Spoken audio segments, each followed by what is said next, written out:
नमः शिवाय। हर हर महादेव। भगवान भोलेनाथ की कृपा आप सभी पर सदैव बनी रहे। जो प्रदोष व्रत सोमवार के दिन पड़ता है तो उसे प्रदोष सोम व्रत कहा जाता है या सोम प्रदोष व्रत भी कह सकते हैं। तो सोमवार को भगवान शिव का ही दिन माना जाता है, अतः इस दिन अगर प्रदोष व्रत होता है तो उसका महत्व और अधिक बढ़ जाता है और प्रदोष की पूजा संध्या समय की जाती है। तो आइए आज संध्या समय हम सुन लेते हैं सोम प्रदोष व्रत की कथा। तो कथा इस प्रकार से है। एक नगर में एक ब्राह्मणी रहती थी। तो उसके पति का स्वर्गवास हो गया था। उसका अब कोई भी आश्रयदाता नहीं था, इसलिए प्रातः होते ही वे अपने पुत्र के साथ भीख मांगने निकल पड़ती थी। भिक्षाटन से ही वे स्वयं व अपने पुत्र का पेट पालती थी।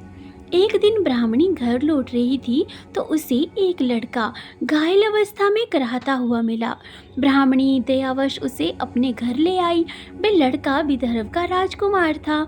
शत्रु सैनिकों ने उसके राज्य पर आक्रमण कर उसके पिता को बंदी बना लिया था और राज्य पर नियंत्रण कर लिया था, इसलिए वे मारा मारा फिर रहा था। राजकुमार ब्राह्मण पुत्र के साथ ब्राह्मणी के घर रहने लगा। एक दिन अंशुमति नामक एक गंधर्व कन्या ने राजकुमार को देखा और उस पर मोहित हो गई। अगले दिन अंशुमति अपने माता पिता को राजकुमार से मिलाने लाई। उन्हें भी राजकुमार भा गया।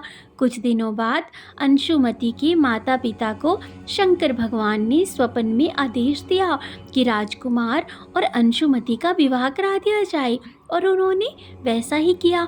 ब्राह्मणी प्रदोष व्रत करती थी।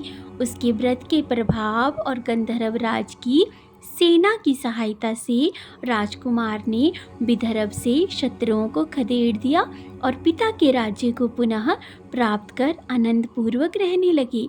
राजकुमार ने ब्राह्मण पुत्र को अपना प्रधानमंत्री बनाया और ब्राह्मणी के प्रदोष व्रत के महात्म्य से जैसे राजकुमार और ब्राह्मण पुत्र के दिन फिरे, वैसे ही शंकर भगवान अपने सभी भक्तों के दिनों को फेर दें। सबके जीवन में खुशियाँ ही खुशियाँ आएं। तो इसी के साथ मिलेंगे एक और नए विषय के साथ, एक और नई जानकारी के साथ।